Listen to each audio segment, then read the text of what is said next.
Donc, c'est un outil d'aide à la décision. Je veux bien préciser dès le début, c'est pas un outil qui va vous permettre de trader les yeux fermés, qui va vous faire prendre une position à votre place. Il va vous mettre sur les bons actifs, mais le timing et la gestion restent à votre charge. Ça, c'est important à comprendre pour pas qu'il y ait de malentendus là-dessus. Ce qu'il faut comprendre, c'est que c'est un outil vraiment de professionnel pour avoir une régularité sur le long terme.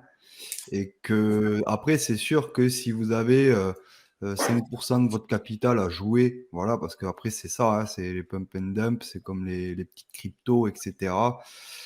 Eh bien, voilà, vous pouvez le faire, mais cet outil, voilà, il est vraiment là pour vous mettre sur des actions qui sont sûres, ou alors vous montrer vraiment ce qui monte, etc., comme par exemple sur le Forex, mais c'est quand même quelque chose qui a été fait pour avoir une approche assez professionnelle, hein, pour avoir une régularité de professionnel, quoi. C'est pas pour jouer en bourse, en fait. C'est pour vraiment Tout à fait. gagner de l'argent. Il a raison de souligner ça, Vincent. La plupart des gens sont en bourse pour s'amuser ou essayer de faire un coup. Moi, je vous dis, c'est pas possible. C'est pas ce qu'il faut faire, mais ça sera pas avec cet outil-là, en tout cas. Donc, pourquoi on a créé Smart Screener? Parce que, en tant que trader, en tant qu'investisseur, on a besoin de passer du temps à analyser les marchés pour trouver certaines configurations, certaines patterns dans des tendances au préalable, avec certaines configurations. Et donc ce temps-là, eh ben, il peut durer plusieurs heures par semaine, jusqu'à 10 à 20 heures. C'est un peu une moyenne qu'on a fait avec un sondage. Personnellement, c'était effectivement dans ces eaux-là, beaucoup d'heures à travailler les graphiques, surtout sur le marché américain. Quand vous avez 9000 actions, 9100 titres sur le marché américain, et à peu près 1000-1500 sur Euronext, vous passez beaucoup de temps à essayer de repérer une belle configuration, une tendance, etc., etc. Également, on ne parle pas de fondamentaux pour l'instant, parce que si vous devez analyser les fondamentaux de 9000 titres, je vous assure que c'est pas rigolo. Donc, le but pour nous a été de répondre à ces problématiques-là. On part d'un constat qui est simple, c'est que vous n'avez pas forcément le temps de passer 10 à 20 heures par semaine. Et encore, avec ce temps-là, on arrive à faire beaucoup moins que les robots et les screeners. Donc ça, c'est important à comprendre. C'est un métier, Vincent, il l'a dit, je veux dire, on ne devient pas bon dans un domaine si on n'a pas un minimum d'intérêt et si on n'y passe pas du temps. Alors notre but à nous, c'est quand même de vous faciliter ce temps de recherche. On l'a dit et on le redit. Je sais pas combien de temps ça peut te faire gagner, Christophe, toi, le screener. Bon, par rapport à ce que tu faisais avant. Alors, par rapport à toutes les recherches que ça nécessitait avant, vraiment, en toute franchise, ça doit me faire facile gagner. Allez, économiser 80% du temps que je passais avant sur les sur real time ou même sur les. Pour moi, c'est pareil. Je suis d'accord. Je veux dire, avant, je passais des heures, je passais mon week-end à répertorier des actions sur le marché américain. Et effectivement. Je me souviens très bien, parce que c'est toi à l'époque qui m'avait montré comment faire des listes pro real time, puisqu'à l'époque, on faisait des listes. Il fallait faire toutes les listes manuellement. Et ouais, non. 50 actifs par liste. Donc, quand vous avez des milliers d'actions à surveiller, ça vous en fait un paquet de listes à surveiller. En termes d'heures, Christophe, ça te faisait combien d'heures par semaine à peu près? D'heures C'était le soir, c'était le week-end. À mon avis, je devais passer au moins, allez, je sais pas, 7-8 heures facile, je pense. En plus, donc 7-8 heures par semaine, easy. Ouais, facile. Facile. Non, mais c'est du boulot. C'est du boulot. Et encore, on ne peut pas tout couvrir. Je veux dire, manuellement, c'est pas possible.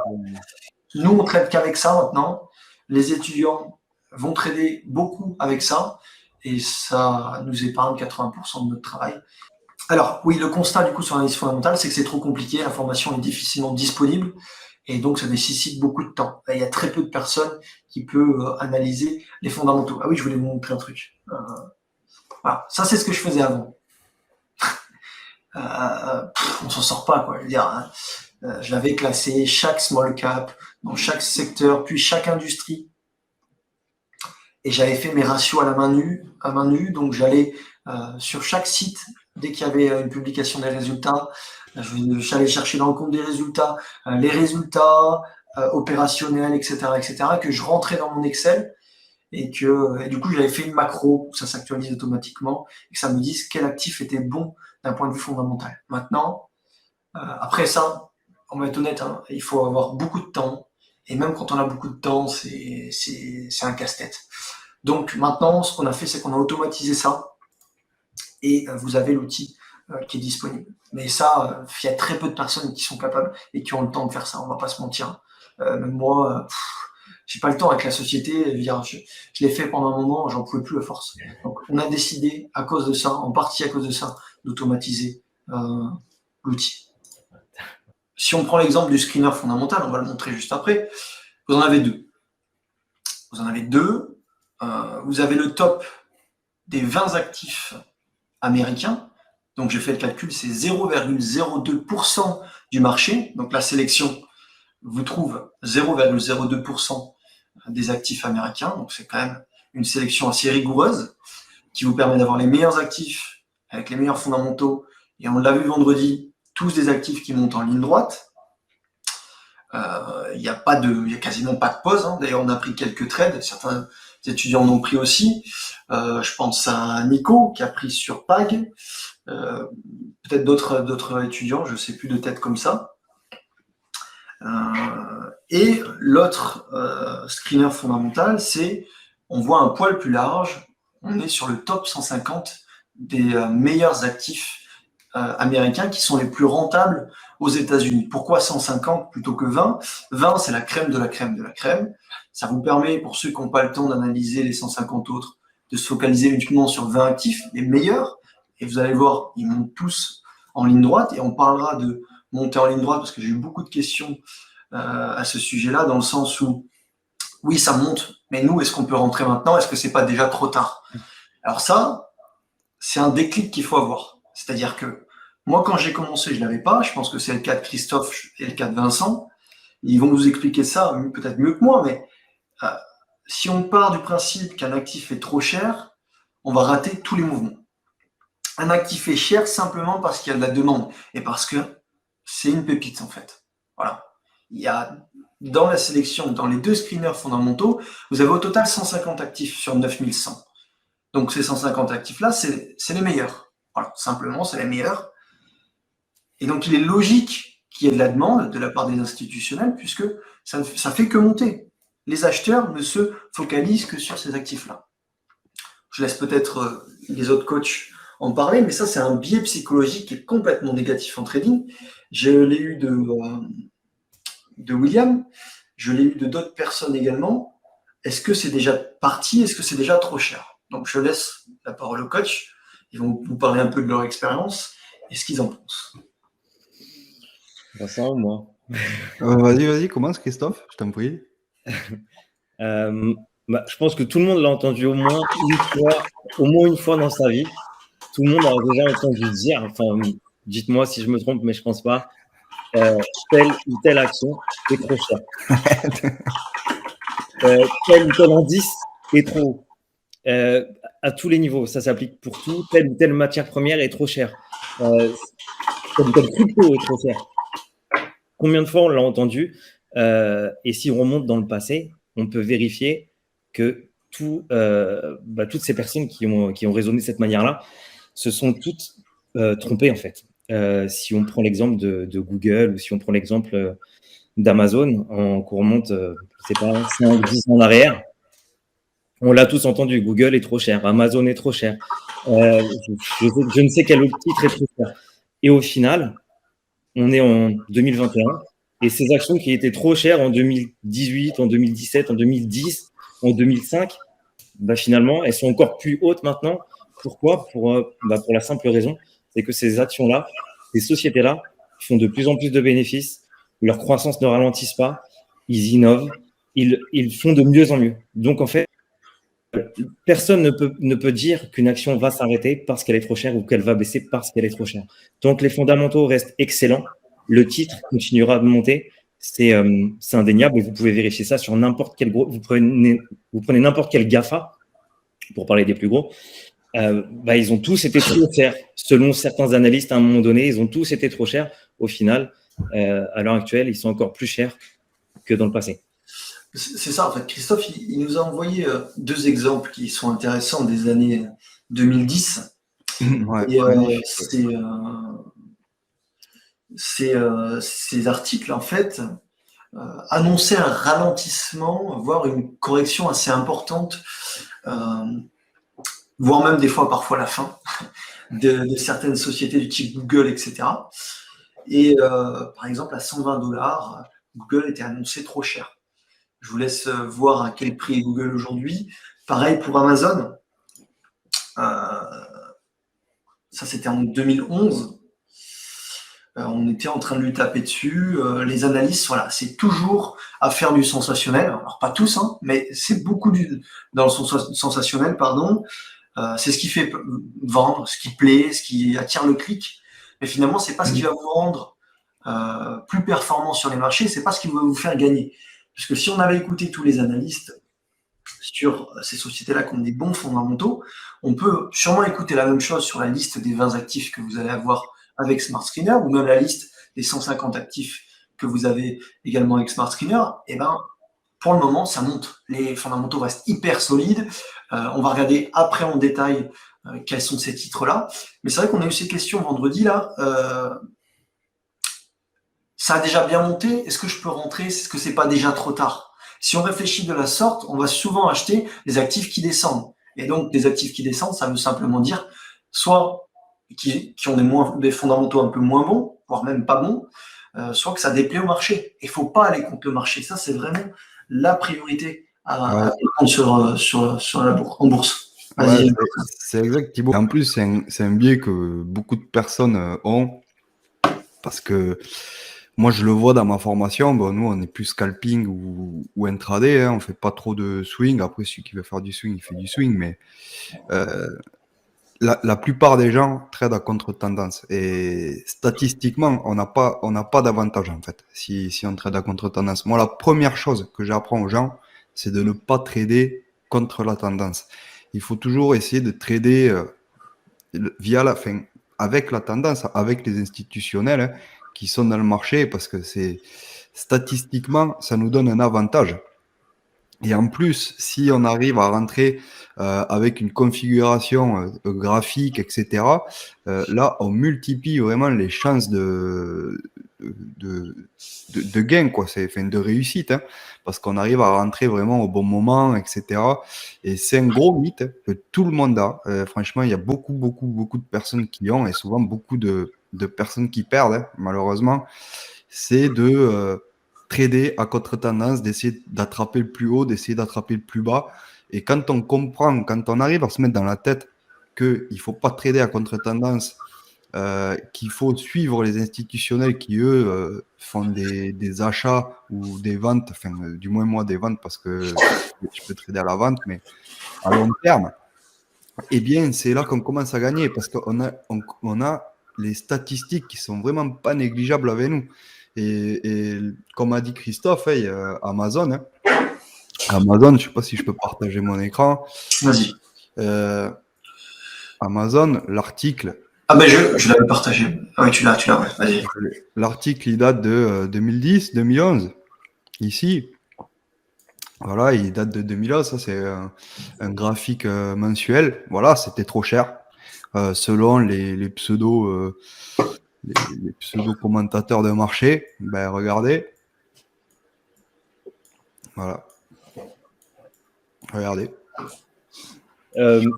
Et voyez, ça, c'est juste, c'est un avantage statistique en fait, hein, c'est de trader dans la tendance. Hein. L'article, il est sorti en 2011 par ici. Voilà, c'était trop cher. Ben regardez maintenant où c'est qu'on en est.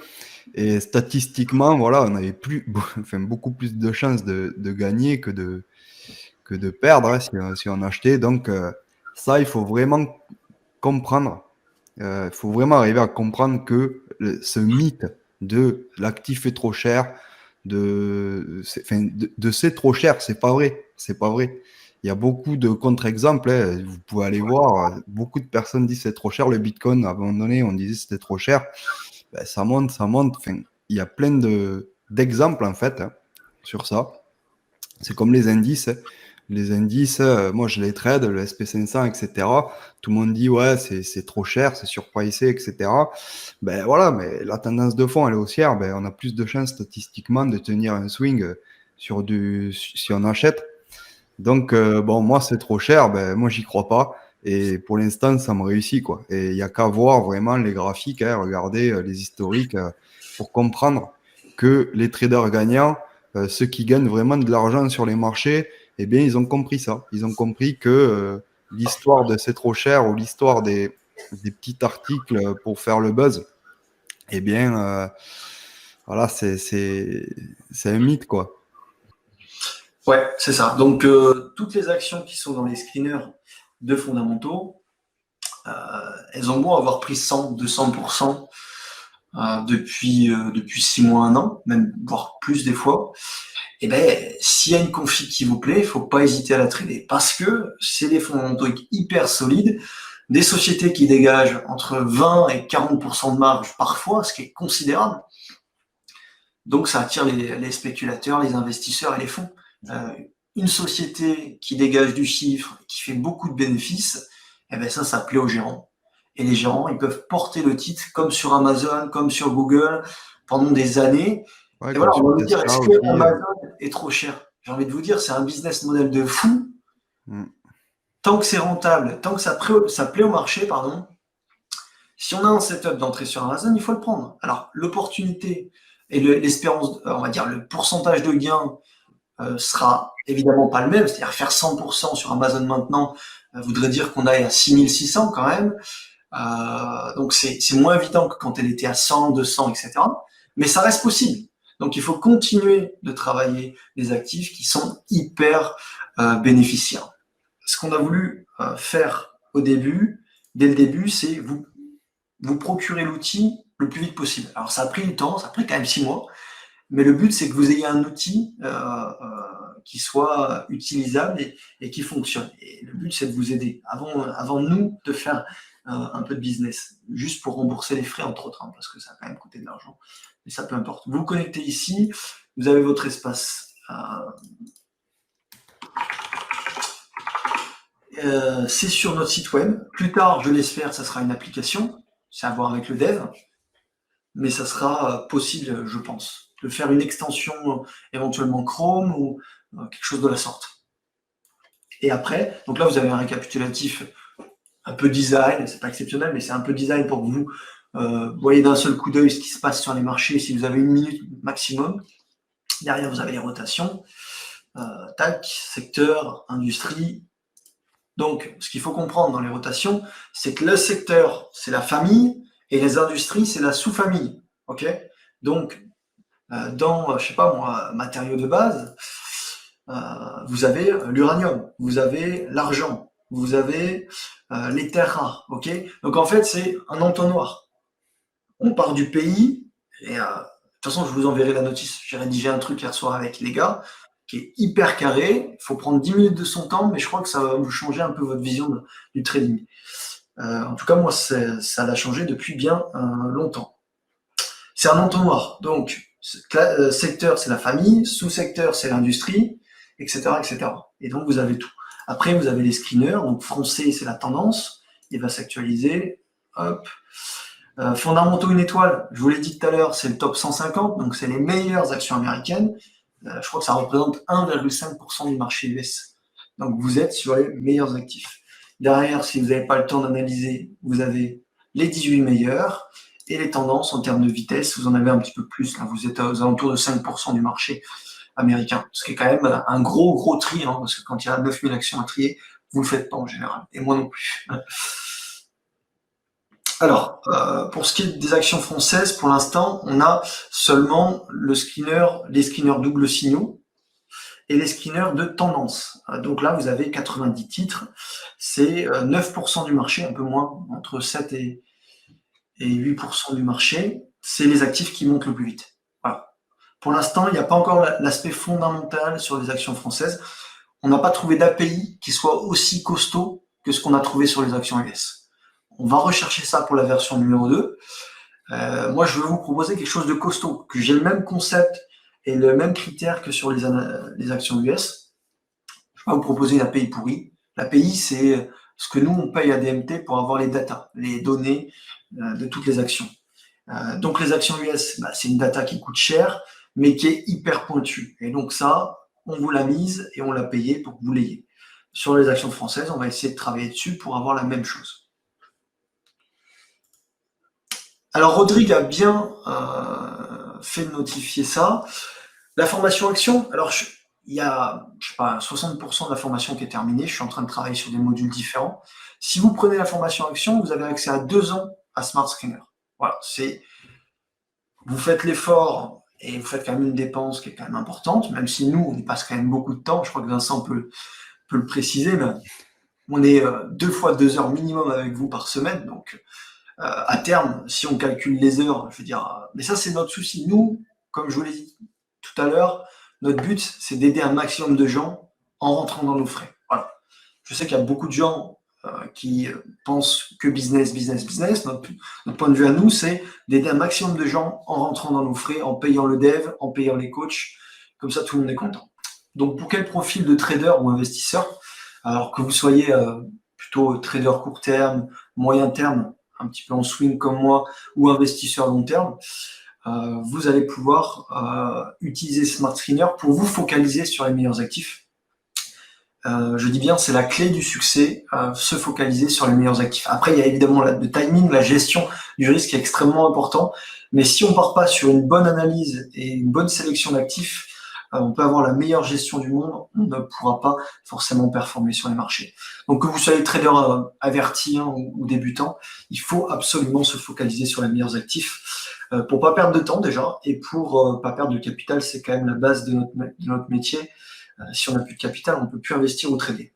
Après, voilà, c'est tout dépend comment vous voulez trader, quoi. Si vous voulez vous boursicoter, vous amuser en bourse, etc., un peu comme un parieur sportif ou le casino, ben, cet outil, je pense que il n'est pas fait pour vous. Et puis, ce qu'il faut dire aussi, c'est que il y aura, si vous prenez l'outil, il y aura un groupe Discord où on sera vraiment le plus disponible possible pour vous expliquer, pour vous éduquer, pour vous apprendre à vraiment vous en servir. On va faire des coachings groupés aussi pour vous apprendre, pour répondre à vos questions, etc. Donc ça, c'est vraiment très intéressant parce que on vous forme aussi à cet outil. Et ça, voilà, ça a quand même pas mal de valeur parce que voilà, on va y passer du temps, on le sait, et au final, voilà, ça va beaucoup vous aider, quoi, parce que c'est aussi un outil, mais il faut savoir s'en servir. Et nous, on vous apprend à vous en servir aussi. Exactement. Notre but, c'est pas de vous laisser seul une fois que vous avez l'outil. Le but, c'est que notre communauté, et ça a toujours été la ligne de conduite à DM Trading que Pascal a instauré, c'est d'aider un maximum de gens. Après, on peut pas aider les gens qui veulent pas non plus progresser. Mais si vous êtes là, c'est que vous avez un intérêt pour le trading, vous avez une confiance dans DM Trading, et ça, on vous en remercie. Et le but, c'est que voilà, on vous fasse gagner du temps, qu'on vous accompagne, etc. Il y a une rotation qui est faite entre classes d'actifs, mais il y a également une rotation qui est faite à l'intérieur de chaque actif. Donc dans les pays, ça va être entre les pays, peut-être aussi par zone géographique, mais aussi par comment repose leur économie finalement. Donc les pays producteurs de pétrole en ce moment sont fortement demandés. Mais peut-être que demain, ça sera les pays producteurs de bouffe, ou avant c'était juste après le Covid, c'était la tech. Donc Corée du Sud, Japon, il y a quoi d'autre? Il y en avait 2-3 autres, je sais plus. Bon, il y a plusieurs pays qui sont comme ça, gros producteurs de tech. Les US aussi, voilà. Donc, ça bouge tout le temps, comme ça, les capitaux. Et nous, finalement, dans notre graphique, si on regarde nos bébés, nos bébés, nos bandes de bol, hein, notre indicateur Ishimoku, ce que vous voulez, on n'a pas cette information. On traite des mouvements, oui, parce qu'on a notre signal d'achat, mais on n'a pas plus de confirmation que ça. Et le trading, je pense, sincèrement, que ça repose uniquement sur la confiance et les convictions. Si on a des convictions, on peut mettre des tailles de position plus importantes, etc., etc. Ce que j'ai eu sur le pétrole, voilà, j'ai mis une position à peu près à 10 000 euros. Pour certains, c'est peu, comme je le disais, pour d'autres, c'est beaucoup. Pour mon âge, je trouve que c'est pas mal, mais peu importe. Et pourquoi j'ai eu cette conviction-là? Parce que je me doutais via le screener, enfin, c'est pas je me doutais, j'avais déjà réfléchi à cette rotation post-crise dans le sens où on pouvait avoir un choc de l'offre et la demande, mais surtout, le screener, il me l'a confirmé. Et donc, avec des convictions, on ose plus mettre des tailles de position importantes. Et ça, c'est quand même la base. C'est-à-dire qu'on peut avoir raison une fois, avoir raison, mais si on n'a pas de conviction, si on est sûr qu'on n'a pas un avantage statistique et une espérance de gain important, et qu'on n'a pas, le but c'est d'être sûr qu'on a les gros institutionnels avec nous, parce que tout seul, moi, vous, Vincent, Christophe, on fait rien. Je veux dire, on est peanut, il n'y a pas grand chose à faire sur les marchés si on est tout seul. Le but c'est d'être dans le sens de ces personnes-là. Donc on va suivre le momentum déclenché par les institutions, et donc vous allez être dans le sillage du fric, du pognon, c'est comme ça. Nous, on essaie de gratter notre petite... Oui, il y aura un replay, vous inquiétez pas. Il y aura un replay, puis il y aura un deuxième webinaire dimanche, parce que je sens qu'on va avoir beaucoup de questions, c'est assez technique, mais une fois que vous avez compris ça, je pense que vous êtes dans la bonne voie. Comprendre ce mécanisme de rotation. Ça ne va pas vous faire gagner, mais ça va vous mettre sur des classes d'actifs ou des actifs intéressants. Et puis, vous avez l'information bien avant le grand public. Ça aussi, c'est important parce que souvent, voilà, j'ai dans la famille ou même des amis qui regardent leur portable. Tiens, c'est l'actif, il a l'air pas mal, tout le monde en parle. Hein, c'est trop tard. C'est quasiment trop tard tout le temps. Alors, des fois, ça peut proposer de la perf, mais la plupart du temps, c'est dangereux. Au niveau des devises, sur un mois, la UDL4 sont en tête et le yen les plus faibles. Ok. Donc, ce que je disais à Oscar hier, on achète la UDN, on achète le CAD yen, on achète le GBP yen, mais on ne vend pas le CAD yen. Ok. Parce que 3% sur une devise, c'est quand même assez considérable. Sachant que l'autre fait moins 3 dans l'autre sens, on est à un delta de 6. Ok. Plus 6. Si on regarde le CAD yen, donc sur devises, ceux qui travaillent les devises, regardez la tendance. Vous voyez la flèche ici? C'est là où est apparu, même un peu avant, le CAD face au yen sur le screener. C'est-à-dire qu'on avait le CAD qui était en tête, le yen qui était le plus faible, donc on associe les deux pour avoir une tendance. Bon, vous avez la flèche, hein, celui-là je l'avais tracé lors d'un briefing, puis on est monté en ligne droite, donc évitez de faire du contre-tendance. Également, donc je passe rapidement, vous avez les devises majeures ici. Ici, on a incorporé un graphique que vous pouvez mettre les indices de devises, devises un petit peu mineures ou exotiques. Donc le TRAI, le DKK, le PLN, le NOK, le SEC. Et vous pouvez comparer sur un mois, par exemple, que vous avez le NOK TRAI. Donc le NOK en tête, le TRAI qui est quand même à moins 13%, 13,5% sur un mois. C'est quand même considérable. Un peu plus d'un mois. Vous avez donc l'USD qui est neutre et le TRAI qui est baissier. Donc vous allez travailler l'USD TRAI à la hausse, ok. En fait, c'est toujours le même concept. Vous avez la plus forte, la plus faible, et vous travaillez. Par contre, pour les devises, il faut les associer, alors que pour les autres, il ne faut pas.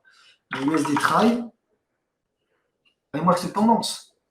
Je veux dire, sur des devises, c'est quand même relativement compliqué d'avoir ce genre de tendance-là. Et bien, avec le screener, vous pouvez regarder les devises exotiques et voir quelles sont celles qui se font massacrer, quelles sont celles qui tiennent le coup, qui surperforment, et vous les associez, et vous avez comme ça des actifs qui explosent. LKQ, ici, j'ai pris un trade assez rapidement, je vais vous le montrer. Pas une grosse taille de position parce que j'étais pris à développer le screener, mais je l'ai prise quand même parce qu'elle faisait partie de ces... Ouais. On oublie les 185 autres. Ouais, ça dépend du profil en fait, je suis d'accord avec toi. Si tu n'as pas forcément le temps d'analyser les marchés, tu prends les 18 premières et tu regardes s'il y a un truc qui te convient sur l'analyse technique. Donc par exemple, c'est ce qui s'est passé avec LKQ. Donc elle est dans le top 18 de la crème de la crème. Okay. et j'ai un petit trait qui coule dessus. Alors, pas énorme parce que j'étais pris à développer le screener pour vous, mais grosso modo, bon, ça monte, quoi. Ça monte. Voilà. Un actif qui a des fondamentaux hyper bons, ça monte, hein. On est passé de 35 à 55. Mais les actions, franchement, on peut regarder le top 18, puisque c'est ce qui vous intéressait tout à l'heure. Trox, ok, Trox, ça fait un moment qu'elle est dans le top 18. De toute façon, elle est dans le top 150, hein, forcément, si elle est dans le top 18, elle est dans le top 150. Voilà. On passe de 10 à 25. Vous n'êtes pas obligé de capter l'entièreté du mouvement, vous pouvez capter des parties. Mais grosso modo, ça ne fait que monter. Un autre, je prends au pif, hein, je prends sur le screeners. WCC, Wesco, on a failli la trader, on l'a tradé, je ne sais plus.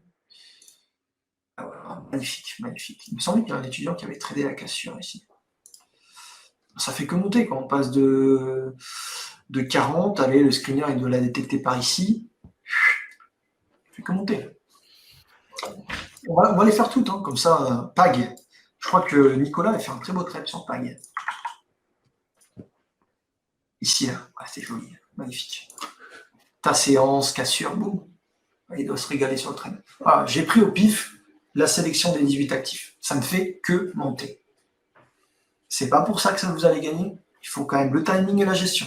Je tiens à le rappeler. C'est pas miracle. Ça vous aide juste à avoir les meilleurs actifs. Pareil pour tous les autres screeners. Mais alors, ça reste à votre charge, évidemment. C'est pas automatique. Ok. Un dernier peut-être, une dernière action. Donc LKQ, j'ai pris un trade dessus assez petit parce que j'ai pas le temps. ABG, on va voir. Asbuvali, automotive. Ouais, voilà. Vous voyez, j'avais tracé une résistance. J'ai pas eu le temps de la trader parce que j'étais en train de développer l'outil avec les gars, mais bon, ça fait que ça monte. Je veux dire, de 100 à 228. Alors vous captez des petits écarts. Vous n'êtes pas obligé de capter. Celui qui fait de l'investissement, il peut rester positionné aussi, tant que l'action reste intéressante avec des bons fondamentaux. Et tant que vous n'avez pas d'invalidation d'un point de vue technique. Ok ? Et aussi, on a oublié de dire que le screener, il y a une date limite d'inscription. Ouais. On met une ouverture, c'est ça, pendant 10 jours. Tu as bien fait de le notifier, Vincent. On avait oublié de le dire. Et après le 31 octobre, malheureusement, il va falloir attendre la prochaine ouverture dans 6 mois pour s'inscrire à nouveau. Simplement parce que du coup, on va travailler sur la version numéro 2 et on ne veut pas qu'il y ait de personnes qui soient entre les deux, etc. Donc c'est une version après l'autre, une salve d'inscription pendant 10 jours jusqu'à la fin octobre, jusqu'au 31 pour Halloween, et puis après, la prochaine inscription se fera dans 6 mois. Comme ça, nous, on peut travailler avec le dev pour faire plein de choses. Oui, puis on peut travailler aussi avec les clients. Alors, l'action n'est jamais donnée, veulent. Agathe. Vas-y, pardon. Vincent. J'ai dit aussi, on va beaucoup travailler avec les gens. On va prendre en compte énormément les retours qu'on aura pour développer la V2, quoi. Je vous dis à la semaine prochaine. On va faire quelques vidéos explicatives sur YouTube. Et n'hésitez pas à nous contacter si vous avez des questions. Bonne soirée à tous. Allez, bonne soirée, merci à tous.